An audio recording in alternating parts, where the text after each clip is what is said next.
lagi belajar bersama Ibu Ayu. Dan kali ini kita akan belajar tentang teks narasi atau disebut juga dengan cerita imajinasi. Sebelum kita mempelajari materi kita kali ini, kita lihat terlebih dahulu kompetensi dasar dan tujuan dari pembelajaran kita pada kali ini. Kompetensi dasar dari pembelajaran kita kali ini yaitu mengidentifikasi unsur-unsur cerita fantasi yang dibaca dan didengar. Yang kedua, menceritakan kembali isi cerita fantasi atau cerita imajinasi yang dibaca dan didengar.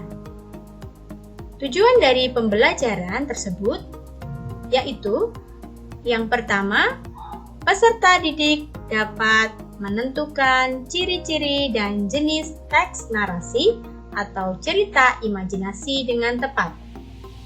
Yang kedua, peserta didik dapat menentukan unsur-unsur cerita fantasi atau cerita imajinasi dengan tepat.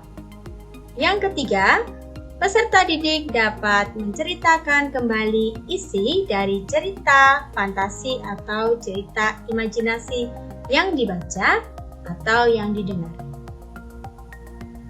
Nah, kita akan mempelajari terlebih dahulu apa itu teks narasi atau disebut juga dengan cerita imajinasi. Apa itu teks narasi? Teks narasi atau disebut juga cerita imajinasi merupakan gambaran peristiwa sesuai dengan urutan waktu berdasarkan daya pikir dan daya hayal yang dituangkan dalam bentuk cerita. Nah, berikutnya adalah ciri-ciri teks cerita imajinasi atau teks narasi. Ciri yang pertama, bahwa cerita imajinasi di dalamnya mengandung keajaiban atau kemisteriusan dalam cerita tersebut. Ciri yang kedua dalam cerita imajinasi yaitu di dalamnya memiliki ide cerita. Yang ketiga, dalam cerita imajinasi biasanya di dalamnya menggunakan latar lintas ruang dan waktu. Yang keempat, cerita imajinasi memiliki keunikan dan kesaktian tokoh yang ada di dalamnya. Dan cerita imajinasi bersifat fiksi. Bahasa yang dipakai dalam teks narasi atau cerita imajinasi tersebut menggunakan bahasa percakapan sehari-hari atau informal. Nah, berikutnya yang akan kita pelajari adalah jenis dari teks narasi. Ada beberapa jenis dari teks narasi. Yang pertama, jika kita lihat berdasarkan latar ceritanya, jenis teks narasi yaitu ada dua. Yang pertama, berdasarkan latar waktu sezaman. Di sini berarti latar yang digunakan itu hanya satu masa saja.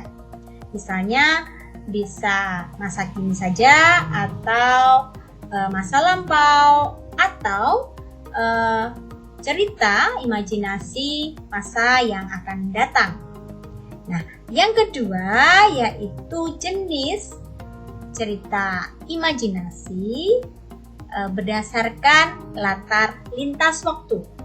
Nah, berdasarkan latar lintas waktu ini berarti cerita imajinasi tersebut menggunakan dua latar waktu yang berbeda. Bisa misalnya latar waktu masa kini dengan zaman prasejarah. Bisa juga dengan menggunakan latar masa kini dan 40 tahun yang mendatang. Jadi, perbedaannya latar waktu sejaman itu menggunakan satu masa saja, misalnya masa kini atau masa lampau atau masa yang akan datang, salah satu. Sedangkan latar lintas waktu pada cerita tersebut menggunakan dua latar waktu yang berbeda, bisa masa kini dan masa datang, atau bisa juga masa kini dengan zaman sebelumnya atau prasejarah. Nah, itu adalah jenis teks narasi jika dilihat berdasarkan latar ceritanya. Berikutnya, jenis teks narasi jika dilihat berdasarkan kesesuaiannya dalam kehidupan nyata. Ada dua jenis teks narasi atau cerita imajinasi berdasarkan kesesuaian dalam kehidupan nyata. Yang pertama yaitu jenis cerita imajinasi total. Jenis cerita imajinasi total ini berisi imajinasi pengarang terhadap suatu objek tertentu. Nah, pada cerita kategori ini, semua yang terdapat dalam cerita di dalamnya tidak terjadi dalam dunia nyata. Misalnya, cerita fantasi Nagata yang ada di buku siswa. Di situ merupakan cerita fantasi total penulis atau cerita imajinasi total dari penulis. Jadi nama orang, nama objek, nama kota merupakan benar-benar rekaan atau imajinasi dari pengarang. Yang kedua adalah cerita imajinasi irisan. Cerita imajinasi irisan yaitu cerita imajinasi yang mengungkapkan imajinasi tetapi masih menggunakan nama-nama dalam kehidupan nyata. Misalnya menggunakan nama tempat yang ada dalam dunia nyata atau peristiwa yang pernah terjadi di dunia nyata. Nah, demikian tadi jenis dari teks narasi jika dilihat dari latar cerita dan kesesuaiannya dalam kehidupan nyata.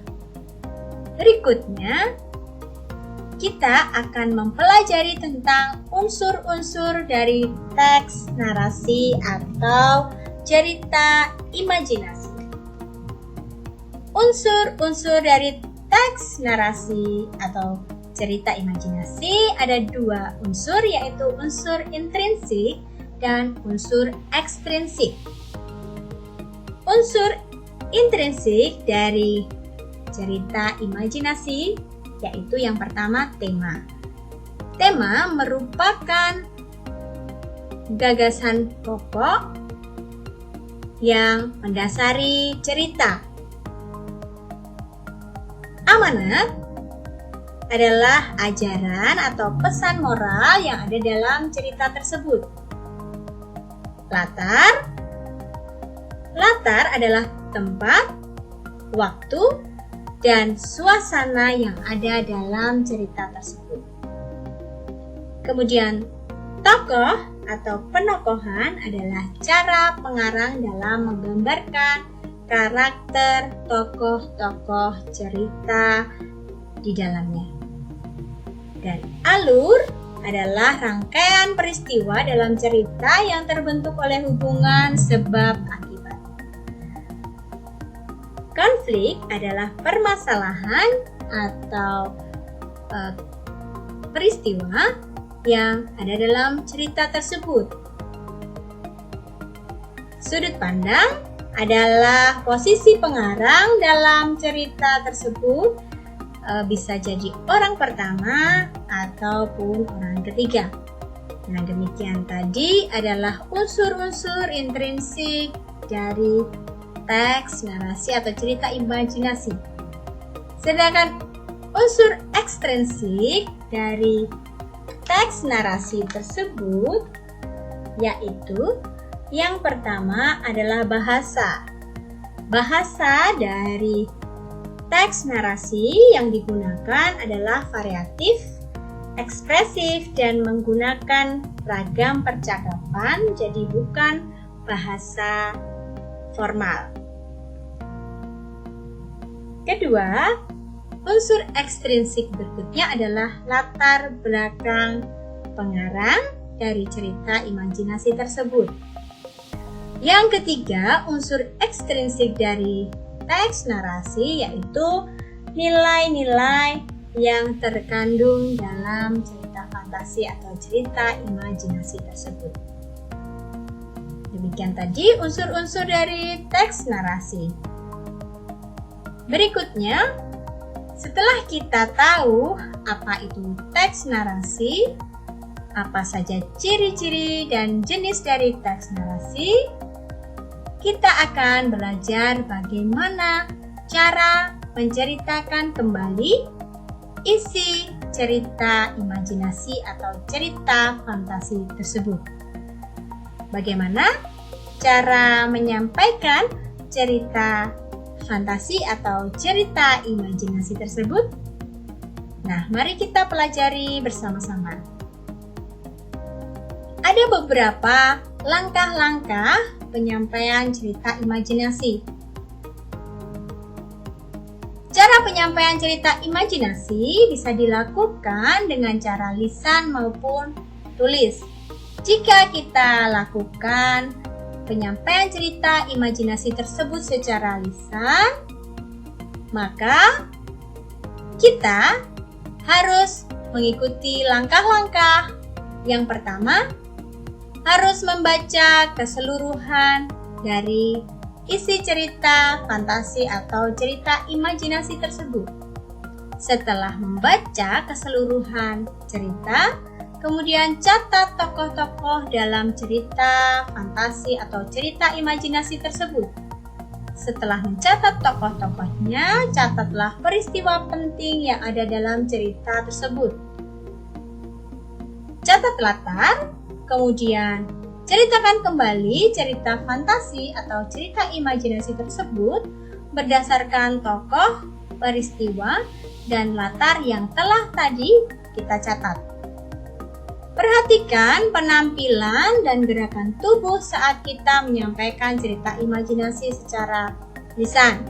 Dan perhatikan juga intonasi, irama, artikulasi, dan lafaz. Ceritakan bagian pembuka, inti, dan penutupnya secara urut.